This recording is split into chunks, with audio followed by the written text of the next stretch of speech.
Buenos días, familia Calvary. Bienvenidos a un estudio más de la palabra de Dios. Si alguien necesita una Biblia, por favor, levantemos nuestras manos para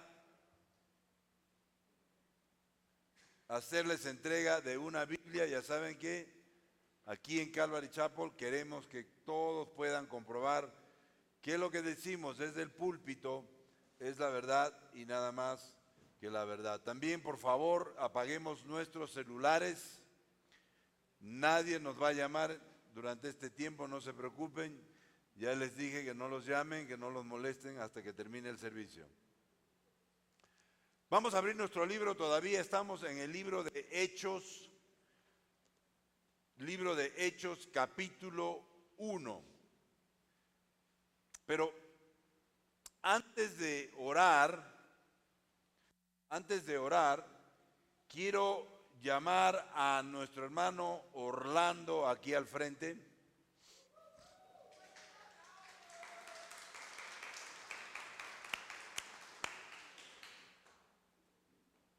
Orlando se va acostumbrando ya a la iglesia. Quiero oficialmente anunciar que Orlando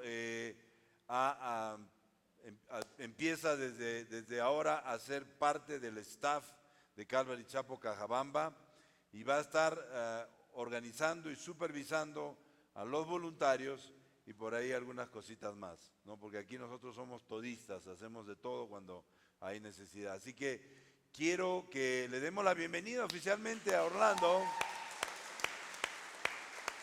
al equipo de Calvary Chapel, y también quiero que extiendan su mano que vamos a orar por él.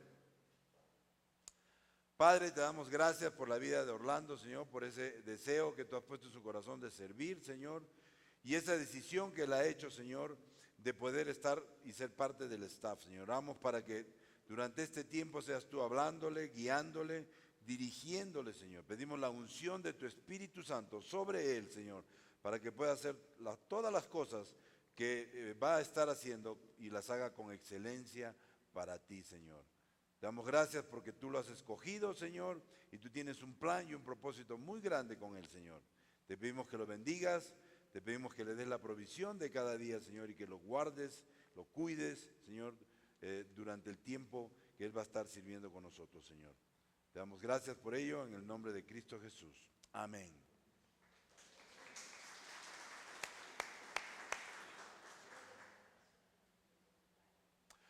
Sí, y también quiero decirle a todos los voluntarios que después del servicio vamos a tener una pequeña reunión allá en el cuarto de los niños, 3 minutos, 4 minutos con Orlando, ¿no? Que va a dar algunas pautas, algunas directivas con respecto a lo que vamos a estar haciendo. Vamos a orar. Padre, te damos gracias por este tiempo, Señor. Oramos agradecidos por las cosas que tú estás haciendo con este ministerio, Señor.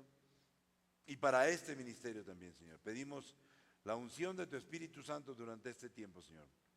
Que seas tú manifestándote, Señor, en cada uno de los corazones de las personas que están aquí presentes, Señor. Oramos para que tu palabra, el libro de Hechos, Señor, cale en lo más profundo de nuestro ser, Señor, y produzca los cambios, la transformación que tú quieres de nosotros para caminar cada vez más en santidad, Señor. Oramos agradecidos por todo esto, Señor, en el nombre de Cristo Jesús. Amén. Hechos de los Apóstoles, seguimos en el capítulo 1 y en nuestro último estudio de este maravilloso libro vimos cómo los apóstoles, después de ver ascender a Jesucristo al cielo y ver cómo una nube lo envolvía, ellos fueron total y absolutamente obedientes y, como dice el texto, regresaron a Jerusalén y ahí se encontraron con el resto de los apóstoles. La orden fue clara: vayan a Jerusalén y esperen la promesa de mi Padre, el poder del Espíritu Santo sobre vosotros. Así que los apóstoles fueron obedientes y se fueron a Jerusalén. Y una de las cosas interesantes de este pasaje Es el hecho de que todos, absolutamente todos, en un mismo espíritu, dice la palabra, se dedicaban a la oración. Ellos no solamente estaban sentados, orando, comiendo, conversando de cualquier cosa, no. Ellos estaban postrados, orando, you know? Y esto nos muestra, iglesia, que había unidad en el cuerpo de Cristo, pero que también es importante la oración en nuestro caminar como cristianos. Como cristianos debemos constantemente estar orando por cualquier decisión que vamos a tomar, por cualquier situación que puede pasar en cualquier momento, por algún accidente, por lo que sea. Hace poco, la semana pasada o antepasada creo que fue, Sandra estuvo en el hospital por un asunto y una niña se había caído del segundo piso y estaba convulsionando, ¿no? Y el doctor o la doctora, que muchas veces pues son un poco insensibles por lo mismo que están constantemente con pacientes y ven eso a diario, y le dice, esta niña está mal, su cerebro está hinchado, ¿no? Y la mamá pues se asustó de tal manera, y Sandra escuchó, y lo primero que hizo fue acercarse a ella y oró por ella. Oró por ella, tranquilizó a la mamá, oró por la mamá, por la hermana de la mamá que estaban ahí, y se tranquilizaron. Al día, en la noche, tuvimos oración y alabanza después del ayuno que estábamos haciendo, y estas personas vinieron aquí con la niña, y la niña no tenía nada. Lo que los doctores habían diagnosticado, lo que los doctores habían dicho, era para que esa niña pues se hubiera quedado en el hospital, con problemas. Sin embargo, cuando la chequearon después, dijeron, esta niña no tiene nada. Y la dejaron ir, llegó a la iglesia a contar ese milagro de que la niña no tenía nada. ¿Por qué les cuento esto? Porque es muy importante la oración en nuestras vidas como cristianos. Porque la oración es poderosa. Levanta la mano si lo crees. ¿Crees que la oración es poderosa? ¿Y por qué no oramos a veces lo suficiente? Debemos orar por todo. Alguien me dice, oye, mira que ora. Oye, que voy a ir al médico, ora. Mira que voy a cambiar de trabajo, ora primero. Voy a invertir en un negocio, ora primero. Ora y espera contestación del Señor. ¿No? Es importantísimo la oración. El Señor ya les había enseñado, no una vez, sino constantemente, la importancia de la oración. Es más, ellos lo habían visto cuando Jesús se iba solo a orar con su Padre. O sea, tenían el ejemplo de Jesús. Pero uno de los requisitos para una oración efectiva era que tuvieran el poder del Espíritu Santo. ¿No? La palabra dice que no sabemos orar y es el Espíritu Santo el que ora con gemidos indecibles, ¿no? Nosotros muchas veces no sabemos orar. Es el Espíritu Santo el que ora con nosotros. Es el Espíritu Santo que se comunica.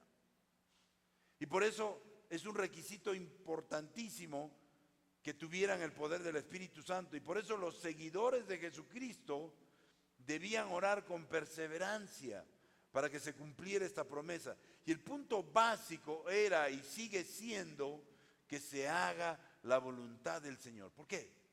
Porque no sabían ni cuándo ni cómo iba a suceder este evento. El mismo Jesucristo nos enseñó que se haga su voluntad.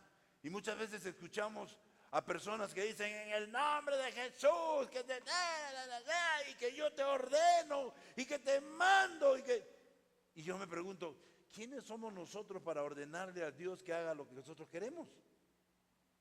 Por eso la oración dice al final que se haga su voluntad. Señor, queremos que esta persona se sane. Ponemos nuestras manos todos juntos y oramos por esta persona para que haya sanidad. Señor, por favor, si es tu voluntad, sana a esta persona.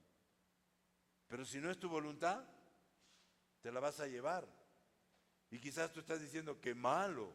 No, acuérdense lo que dijo Pablo. Para mí, morir es ganancia. Si esa persona está con Jesucristo, va a estar en el cielo, que es mucho mejor que estar en Cajabamba, les aseguro.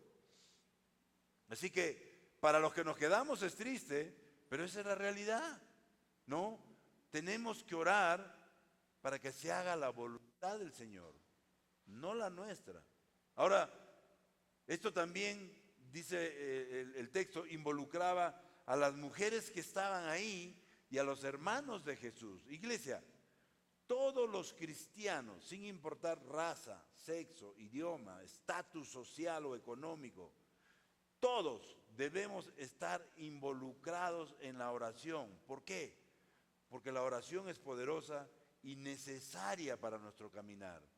Escuchamos, hace poco estuvimos en una conferencia de La Voz de los Mártires y un señor de nombre Peter, checoslovaco, había estado encarcelado por 5 meses y durante esos 5 meses lo habían en Sudán y lo habían declarado espía, y durante esos 5 meses él no tuvo Biblia y lo único que hizo es sentado al lado de un toilet, de un water cochino que apestaba, y ahí dormía, pero esos 5 meses se la pasó orando.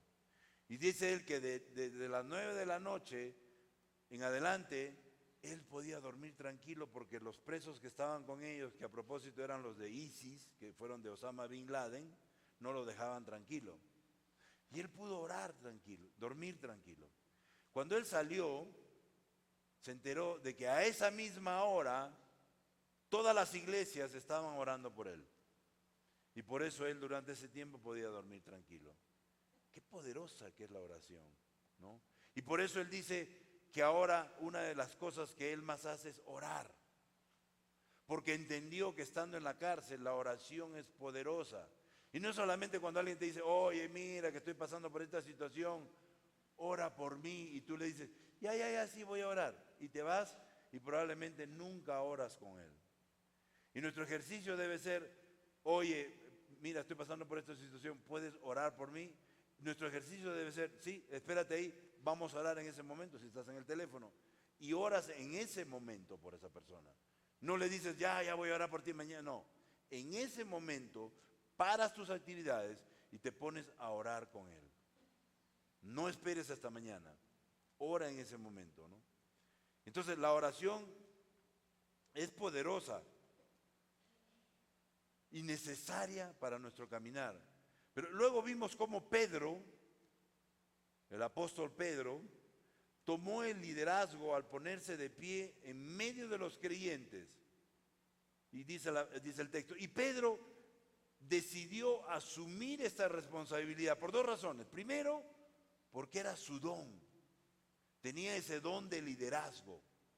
Siempre era el primero en salir. Fue el primero en que fue y le cortó la oreja al siervo del sacerdote.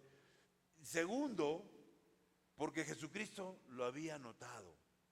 En otras palabras, Jesucristo ya había visto en Pedro el don de liderazgo y por eso se lo había pedido. Y eso es interesante, iglesia, importante incluso aquí en la iglesia.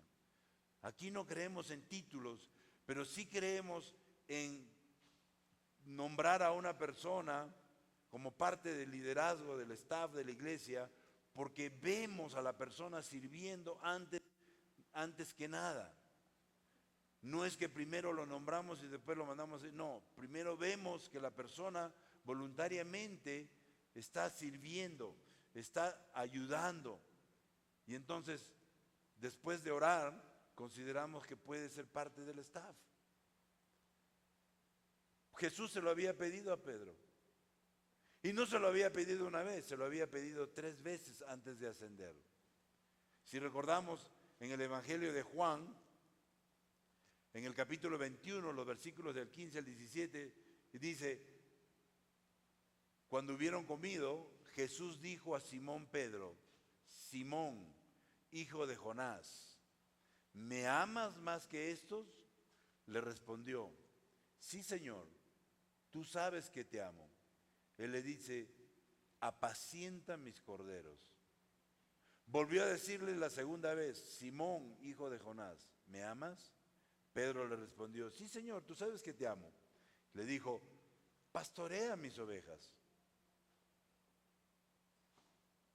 Versículo 17 le dijo la tercera vez: Simón, hijo de Jonás, ¿me amas? Y le respondió: Señor, tú lo sabes todo, tú sabes que te amo. Y Jesús le dijo: apacienta mis ovejas. Interesante, Jesús le dijo a Pedro 3 veces. Y el número 3, bíblicamente hablando, representa lo completo y lo perfecto. Si me amas, guía a mis ovejas. Si me amas, lidera a mis ovejas. Si me amas, encárgate de cuidarlas, de instruirlas espiritualmente.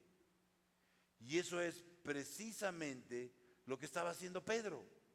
En otras palabras, completa lo que yo empecé y hazlo con excelencia para mí. Es importante esto, iglesia. Cuando el Señor nos llama a hacer algo, a servirle, que no solamente lo hagamos por compromiso. ¿Sabes qué? Ok, ya, voy a limpiar los baños. Por aquí pasó, ya está, ya lo hice. Ya me vieron todos, bacán. No, que lo hagamos con excelencia. No para el pastor, no para los miembros de la iglesia, para Él, para el Señor. ¿No? Que terminemos lo que empezamos y que no lo dejemos a medias. Eso es importante, iglesia. En nuestro caminar como cristianos, Dios nos va a pedir no una. Muchas veces nos pide 3 veces porque a la primera no queremos escuchar y a la segunda nos hacemos los tontos y a la tercera recién que, bueno, ya, sí. ¿No? Él nos va a pedir 3 veces que hagamos algo. Y cuando lo hagamos es importante que lo hagamos con excelencia. Que terminemos lo que empezamos y que no lo dejemos a medias. Hace tiempo vino una persona que se hacía llamar misionero y pastor, y este personaje empezó un ministerio en otra ciudad, y apenas empezó la pandemia, sin avisar a nadie, se fue, dejando abandonado el ministerio. Y esta persona no terminó lo que empezó, y sobre todo no lo hizo con excelencia para el Señor. Esta persona hizo las cosas a medias. Ni siquiera avisó a las personas que se iba. Simplemente se fue y dejó la iglesia abandonada. No podemos hacer las cosas así para el Señor. Si nos comprometemos en hacer algo para el Señor, tenemos que completarlo, tenemos que terminarlo, tenemos que hacerlo con excelencia para Él. Vamos a leer los versículos del 18 al 20 que dicen: con el dinero que obtuvo por su crimen, Judas compró un terreno, allí cayó de cabeza, se reventó y se derramaron sus intestinos. Todos en Jerusalén se enteraron de ello, así que aquel terreno fue llamado Aceldama, que en su propio idioma quiere decir campo de sangre. Porque en el libro de los Salmos, continuó Pedro, está escrito que su campamento quede desierto y que nadie habite en él, y también está escrito que otro se haga cargo de su oficio. Si estás tomando nota, punto 1, las consecuencias de adquirir dinero mal habido.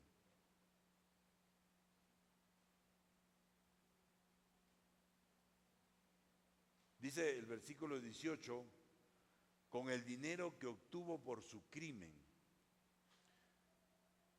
Si es cierto, el pecado puede pagar un salario. O podríamos decir que un pecado te puede producir dinero. ¿Qué quiero decir con esto? Por ejemplo, una prostituta cobra dinero por sus servicios y probablemente vive de ello. Un narcotraficante recibe dinero por la mercadería que vende y probablemente vive de ello y vive muy bien. Un asaltante de banco toma dinero de un banco. ¿Sí me entienden?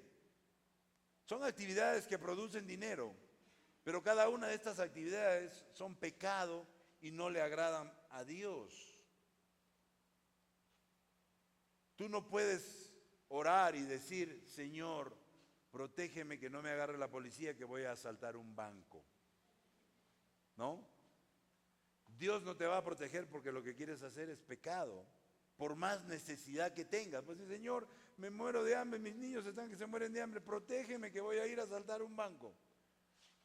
No funciona así. Y en esta historia a Judas le pagaron 30 piezas de plata por entregar a Jesús, por traicionar a su amigo Jesús. Y esto nos muestra que sí, el pecado promete mucho gozo. El pecado promete mucha felicidad temporal, pero paga con amargura. Si no, preguntémonos, ¿recibió Judas el placer que esperaba? Por supuesto que no. Si comparamos los casos de Adán y Eva, o el hijo pródigo, o el caso de la gente del mundo en general, y quizás sí, el pecado les produce un gozo, pero es temporal. Cuando te metes una borrachera de esas que terminas en el suelo, cuando te levantas al día siguiente, ¿te levantas contento y feliz? ¿O te levantas con un dolor de cabeza y un malestar y de repente no sabes ni siquiera qué has hecho? O puedes hasta despertar en la cárcel. ¿Y qué pasó? ¿Qué hice? ¿Por qué? El pecado es temporal, porque después de ello viene un vacío y un remordimiento tremendo. Ay, ¿y ahora qué hice? Uf, la verdad que ni me acuerdo. Y vienen de repente tus amigos y te dicen, oye, ayer, no, mira lo que hiciste, que, etcétera, etcétera. Es temporal. Y la verdad es que Judas se disgustó con su pecado, ya que se dio cuenta que el dinero no le dio el placer que él esperaba. Todo lo contrario. Si recordamos la historia, ¿qué hizo Pedro después de negar a Jesús 3 veces? ¿Se acuerdan? Lo vemos en Mateo 26:75. Entonces Pedro se acordó de lo que Jesús había dicho: antes de que el gallo cante me negará 3 veces. Y saliendo de ahí, ¿qué hizo? Lloró amargamente. Pecado es temporal. Pedro lloró amargamente porque se dio cuenta que le había fallado a Jesús. Y cada vez que nosotros pecamos, ¿a quién le fallamos? A Jesús. David cometió adulterio con Betsabé, porque en ese momento creyó que iba a ser muy placentero. La vio bañándose en la azotea de su casa, desnuda, dijo, wow, que me la traigan. Ya sabemos lo que pasó, pero si leemos el Salmo 51, del 1 al 2, el mismo David escribe y dice, ten piedad de mí, oh Dios, conforme a tu gran amor, conforme a tu misericordia, borra mis transgresiones, lávame de toda mi maldad y límpiame de mi pecado. El pecado es temporal. David pudo ver y sentir después las consecuencias verdaderas de su pecado. Sabemos que varios de sus hijos murieron a causa de su pecado. Y muchos creen que sería muy placentero vengarse o tener relaciones sexuales prohibidas o drogarse, etcétera, etcétera. Pero después que lo hacen, no reciben la satisfacción que esperaban. ¿Quién creen ustedes que fue el que convenció a Judas a que devolviera el dinero? ¿Fueron acaso los apóstoles? ¿Su familia? ¿Sus amigos? No, fue su propia conciencia. Esto no indica placer, sino remordimiento y miseria. Y si recordamos la historia, fue la conciencia de los hermanos de José, ¿se acuerdan de José? La que los movió a decir, sin duda, eso lo vemos en Génesis 42:21, sin duda estamos sufriendo las consecuencias de lo que hicimos con nuestro hermano, aunque vimos su angustia cuando nos suplicaba que le tuviéramos compasión, no le hicimos caso. Por eso ahora nos vemos en aprieto. Iglesia, no podemos escapar del pecado, ni podemos escapar de la consecuencia del pecado. Mejor dicho, si pecamos, tarde o temprano vamos a tener consecuencias. El libro de Números 32:23 nos dice, pero si se niegan, estarán pecando contra el Señor. Y pueden estar seguros de que no es que escaparán de su pecado. Luego dice en el texto que Judas, con ese dinero mal habido, compró un terreno. Y en ese terreno se ahorcó y allí cayó de cabeza, se reventó y se derramaron sus intestinos. Y el libro de Mateo 27:5 nos dice, entonces Judas arrojó el dinero en el santuario y salió de ahí, luego fue y se ahorcó. Pero Lucas nos explica aquí lo que le sucedió a Judas en ese terreno después de ahorcarse. Dice el texto, así que aquel terreno fue llamado Acéldama, que en su propio idioma quiere decir campo de sangre. Se llamó campo de sangre porque obviamente fue comprado con dinero de sangre. Fue comprado con dinero mal habido, dinero que le fue entregado a él por entregar sangre inocente, la sangre de nuestro Señor Jesucristo. Luego dice el texto en el versículo 20 que su campamento quede desierto y que nadie habite en él. Los enemigos de David, si recordamos, al igual que el enemigo de Jesús, eran típicos Judas. Eran típicos Judas. Y quizás tú tengas por ahí un Judas, no lo sé. Es interesante, por ejemplo, leer la historia de Agitofel. ¿Recuerdan a Agitofel? ¿Se acuerdan de él? El amigo fiel de David, pero que después lo traicionó. Lo vemos en 2 Samuel 15:31. En eso informaron a David que Agitofel se había unido a la conspiración de Absalón. Entonces David oró, Señor, te ruego que fracasen los planes de Agitofel. Agitofel fue ese amigo fiel, entre comillas, ese amigo que se sentaba a la mesa a comer con David, que cuando Absalón se sublevó, decidió irse con el hijo de David, Absalón, traicionar a David y así vengarse de algo que había pasado, por supuesto que lo que pasó con Betsabé, que era su nieta, ¿no? Pero lo más interesante del caso es que Agitofel, por remordimiento, y al ver que su venganza le había fallado, al igual que Judas, terminó ahorcándose. Así que aquí Pedro interpreta un salmo de David, que es el Salmo 69:25, que dice que su campamento quede desierto y que nadie habite sus tiendas de campaña. Es una manera de decir, yo no voy a ir ni siquiera a pararme en un terreno que ha sido comprado con un dinero mal habido. Y muchas veces puede pasar eso también en nuestras vidas, que nos juntamos con personas que trabajan en negocios que son ilícitos, negocios donde ellos ganan dinero mal habido. Sin embargo, tenemos la costumbre, no digo por nosotros, personas que se quieren aprovechar disque de eso, ¿no? Y visitan esas casas, comen con ellos, toman con ellos y después son señalados como si fueran ellos parte de los negocios que hacen. Una manera de decir que tu campamento quede desierto y que nadie habite en tus tiendas de campaña, es decir, ¿sabes qué? Yo no quiero saber nada de eso porque ese dinero fue comprado con dinero mal habido. Pero luego Pedro agrega que otro se haga cargo de su oficio. Aquí vemos la urgencia de Pedro de reemplazar a Judas. Esto fue un deseo notable de creer que hacían la voluntad de Dios. Mejor dicho, decidieron reemplazar a Judas porque creían que era lo que Jesús quería.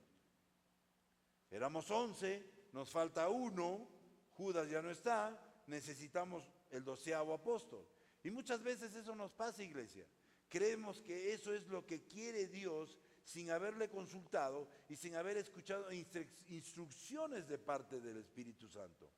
En este caso, peor aún, el Espíritu Santo no había venido todavía. Ellos lo estaban esperando. Es muy común escuchar inclusive entre cristianos que se dicen, mira, a mí el Señor me ha dicho que haga esto, o a mí el Señor me ha dicho que me des esto. Y ni siquiera hemos escuchado de Él, ni siquiera hemos tenido confirmaciones de Él de parte del Espíritu Santo. Leamos los versículos del 21 al 26 para entender mejor esto. Dicen los versículos del 21 al 26, por tanto, es preciso que se una a nosotros, dice Pedro, uno de los que nos acompañaban todo el tiempo que el Señor Jesús vivió entre nosotros. Desde que Juan bautizaba hasta el día en que Jesús fue tomado de entre nosotros y recibido en las alturas.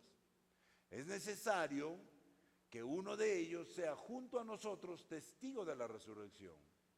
Así que propusieron a dos, a José, llamado Barsabás, apodado el Justo, y a Matías.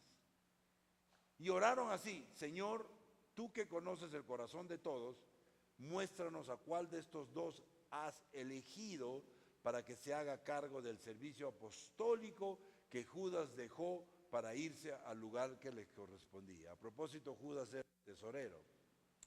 Luego echaron suertes, escuchen bien, luego echaron suertes y la elección recayó en Matías, así que él fue reconocido junto con los 11 apóstoles.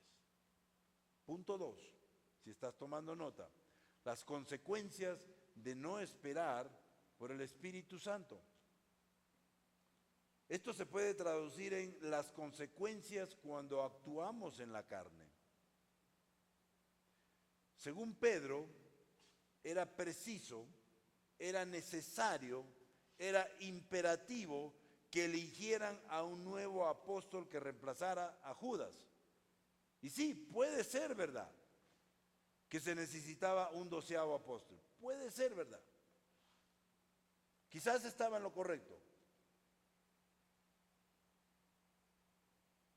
Pero yo creo que no era todavía el tiempo. Dice el texto, por tanto es preciso que se una a nosotros uno de los que nos acompañaban todo el tiempo que el Señor Jesús vivió entre nosotros. ¿Acaso Jesucristo antes de ascender no les dijo, quédense en Jerusalén, esperen la promesa de mi Padre, el poder del Espíritu Santo? Mejor dicho, les dijo, no hagan nada, absolutamente nada, hasta que el Espíritu Santo no venga sobre ustedes. Sin embargo, Pedro dijo, es preciso que se una a nosotros, antes de que viniera el Espíritu Santo, uno de los que nos acompañaban todo el tiempo que el Señor Jesús vivió entre nosotros. Lo que Pedro quería decir con esto es que durante las varias actividades del ministerio personal de Jesús, aparte de los apóstoles, hubieron otros que presenciaron sus milagros y su poder. Por lo tanto, sí habían posibles candidatos para el puesto. Y sí es cierto, habían posibles candidatos para el puesto. Pero el Espíritu Santo todavía no había venido sobre ellos. Y Jesús les había dicho, esperen. Y luego agrega en el versículo 22, desde que Juan bautizaba hasta el día en que Jesús fue tomado de entre nosotros y recibido en las alturas. El bautismo de Juan el Bautista marca el principio de la predicación del Evangelio. Y Pedro usa este evento para decir que era necesario que el candidato hubiera sido fiel y que había estado con Jesús todo el tiempo. El candidato tenía que ser una persona que había presenciado los milagros de Jesús, que había caminado con Jesús. Y el libro de Marcos 1, del 1 al 4 dice, comienzo del Evangelio de Jesucristo, el Hijo de Dios, sucedió como está escrito en el libro del profeta Isaías. Yo estoy por enviar a mi mensajero delante de ti, el cual preparará tu camino. Voz de uno que grita en el desierto, preparen el camino para el Señor, háganle sendas derechas. Así se presentó Juan, bautizando en el desierto y predicando el bautismo de arrepentimiento para el perdón de los pecados. Luego dice, es necesario que uno de ellos sea junto a nosotros testigo de la resurrección. Había una diferencia muy grande entre el ser testigo y el ser hecho testigo. Los apóstoles fueron escogidos o nombrados formal y oficialmente como testigos. Los apóstoles testificaban no solamente acerca de lo que habían visto, ya que caminaban con Jesús, sino que testificaban infaliblemente porque el Espíritu Santo los guiaba. El apóstol tuvo que ser testigo de la resurrección, porque este era el tema central de su predicación para efectuar el arrepentimiento. Por eso, son falsos aquellos que se autollaman apóstoles. Vengan este domingo que va a venir el apóstol tal o el apóstol cual, sea la religión que fuera, ya que solo pueden ser llamados apóstoles aquellos que han caminado con Jesús y han sido testigos presenciales de su resurrección.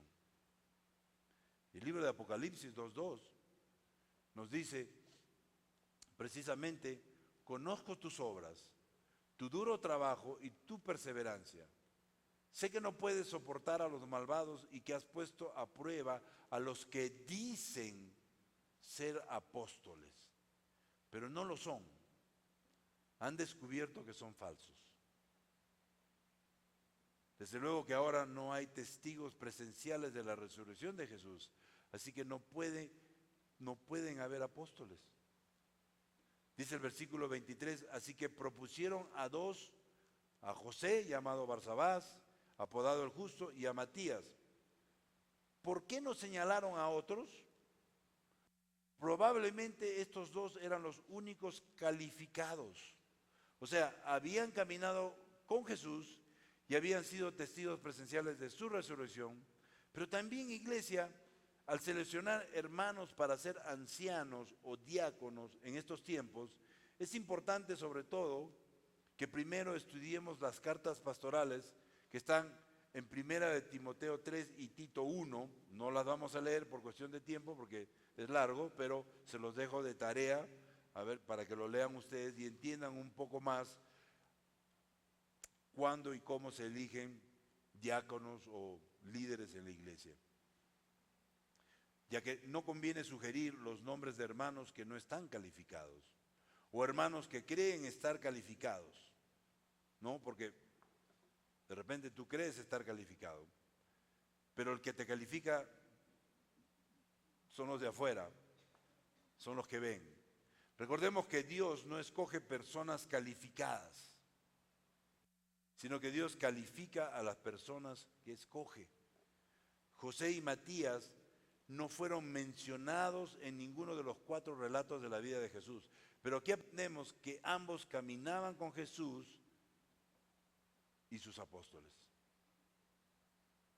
Y algo interesante que tenemos que ver aquí también, iglesia, es el hecho de que, así como José y Matías, otros caminaban con ellos también, pero no calificaban para los apóstoles, que ya eran apóstoles, obviamente, no calificaban, no tenían las cualidades que requerían para ser apóstoles.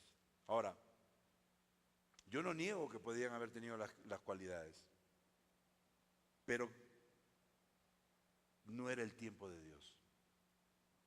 Y lo vamos a ver un poquito más adelante, pero luego dice el versículo 24, y oraron así: Señor, tú que conoces el corazón de todos, muéstranos a cuál de estos dos has elegido. Ellos creían saber las buenas obras de estos dos, pero Dios conoce el corazón. Ellos podían escoger personas que reunían esos requisitos, pero había otro requisito que no podían juzgar. Y el libro de Primera de Crónicas 28:9 nos dice: y tú, Salomón, hijo mío, reconoce al Dios de tu padre y sírvele de todo corazón y con buena disposición. Pues el Señor escudriña todo corazón y discierne todo pensamiento. Si lo buscas, te permitirá que lo encuentres. Si lo abandonas, te rechazará para siempre. En su primer libro, Lucas dice varias veces que Jesús conocía los pensamientos de la gente. Lo vemos, por ejemplo, en Lucas 5:22, cuando dice: pero Jesús supo lo que estaban pensando y les dijo: ¿por qué razonan así? O sea, es importante entender que pueden haber muchas personas que aparentemente están calificadas, pero al final de todo, el que va a escoger es Dios y no nosotros. Luego dice el versículo 25, para que se haga cargo del servicio apostólico que Judas dejó para irse al lugar que le correspondía. Pregunto, ¿fue Judas predestinado a ser condenado? Judas, al igual que todos nosotros, escogió su propio lugar. Judas pecó voluntariamente. Es más, el libro de Santiago 4:7 nos dice, así que sométanse a Dios, resistan al diablo y él huirá de ustedes. Esto nos quiere decir que Judas no resistió al diablo. Judas fue tentado, atraído y seducido de su propia concupiscencia. El pecado reveló el corazón y el carácter hipócrita de Judas. ¿Cómo fue posible que Judas traicionara a Jesús? Por causa de su carácter, por ser hipócrita y ladrón. El libro de Juan 12:6 nos dice, dijo esto no porque se interesara por los pobres, sino porque era un ladrón y como tenía a su cargo la bolsa del dinero, acostumbraba a robarse lo que echaban en ella. Esto habla de María cuando le echó el perfume a Jesús y Judas se opuso porque él dijo, con esto podemos ayudar a mucha gente pobre. Pero en realidad lo dijo porque se interesaba, porque era un ladrón y como tenía a su cargo la bolsa de dinero, pues quería robarse un poco de ella. Ahora, ¿es bueno dar tanta publicidad al fracaso de Judas? ¿No sería mejor no hablar del pecado y del fracaso de los hijos de Dios? ¿No se burlarán de nosotros los de afuera? Iglesia, Dios no hace acepción de personas. Por eso la Biblia habla con toda franqueza, no solamente de las virtudes del hombre, sino también de sus pecados y fracasos. ¿Por qué? Porque nadie es perfecto. No hay ninguno de nosotros aquí presentes que pueda decir, yo soy perfecto. Yo no he cometido nunca ni voy a cometer ningún error. Porque en algún momento vamos a cometer un error. En algún momento vamos a caer. Pero está en nosotros en que reconozcamos, nos arrepintamos y nos levantemos y continuemos el camino del Señor. El versículo 26 nos dice, luego echaron suertes y la elección recayó en Matías. Esto era esencialmente como lanzar dados para obtener una respuesta. Y muchas personas han cuestionado este método para elegir a uno de los dos hombres. Parece que a pesar de tantos maravillosos métodos espirituales, ellos terminaron lanzando dados para elegir al ganador. Y es justo preguntar, ¿es esta la forma de elegir a un apóstol? No lo sabemos. Lo que sí sabemos es que todavía no estaban llenos del Espíritu Santo como pronto lo estarían. Luego dice que así fue él reconocido junto con los 11 apóstoles. Se cree que Matías no era un apóstol verdadero, sino que Pablo completó el número de los 12, ya que Pedro se adelantó y no esperó la promesa del Padre, el bautismo del Espíritu Santo. Y que la consecuencia de ello es que si hubo tanta urgencia en escoger un nuevo apóstol, si el Espíritu Santo estuvo entre ellos escogiendo a Matías, porque hay mucha controversia con respecto a esto, no les voy a negar, pero si hubo tanta urgencia de escoger a un apóstol para completar los 12, y fue Matías el que era y tenía que ser el que completaba los 12 porque lo iban a necesitar, ¿por qué no volvemos a escuchar nada de Matías en la Biblia?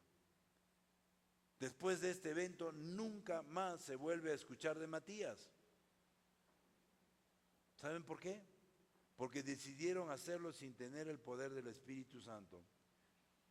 Sí, se cree que Pablo fue escogido por el Señor para ser el 12º apóstol, ya que él también tuvo un encuentro con Jesús y fue testigo de su resurrección. Lo vemos en 1 Corintios 9:1, que dice, no soy libre, no soy apóstol. Dice, no soy libre, no soy apóstol, no he visto a Jesús nuestro Señor. ¿No son ustedes el fruto de mi trabajo en el Señor? Y en 1 Corintios 15:8 nos dice, y por último, como a uno nacido fuera de tiempo, se me apareció también a mí. En conclusión, qué importante es, iglesia, que no hagamos nada, que no tomemos ninguna decisión, por más insignificante que sea, sin estar guiados y confirmados por el Espíritu Santo. No hagamos nada, no tomemos ninguna decisión sin antes orar y escuchar las confirmaciones que el Señor tiene a través de su Espíritu Santo. Amén. Padre, te damos gracias por este tiempo. Oramos agradecidos por tu palabra, Señor. Señor, bautízanos con el poder de tu Espíritu Santo, Señor. Puede que en estos momentos haya aquí alguna persona o personas que están a punto de tomar una decisión importante en sus vidas. Señor, que tu Espíritu Santo los bautice con poder, Señor.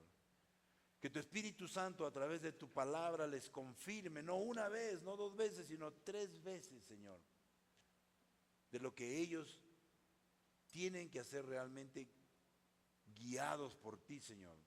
Porque sabemos que cuando tomamos una decisión guiados por ti, por el poder de tu Espíritu Santo, va a ser una decisión buena y va a ser una decisión que te glorifique, Señor. Y nosotros queremos glorificarte, Señor, en todo lo que hacemos, Señor. Queremos terminar lo que empezamos y queremos hacer las cosas con excelencia para ti, Señor. Así que te pedimos, Espíritu Santo, guíanos, Señor. Úngenos con tu poder, Señor. Tú nos dijiste que íbamos a hacer cosas aún mayores que las que tú hiciste, Señor. Señor, danos ese poder que necesitamos, Señor, para ir y ser testigos tuyos, Señor, en Jerusalén, Judea, Samaria y el resto del mundo, Señor. Danos ese poder para ser testigos aquí en Cajabamba, Señor, que hay tanta gente necesitada, Señor, que si tú vienes hoy, muchos se van a quedar, Señor, y tú estás pronto a venir, Padre Celestial. Úsanos, Señor, usa a tu iglesia Calvary Chapel Cajabamba para ser instrumento que traiga luz en medio de la oscuridad aquí en Cajabamba, Señor. Oramos agradecidos en el nombre de Cristo Jesús. Amén.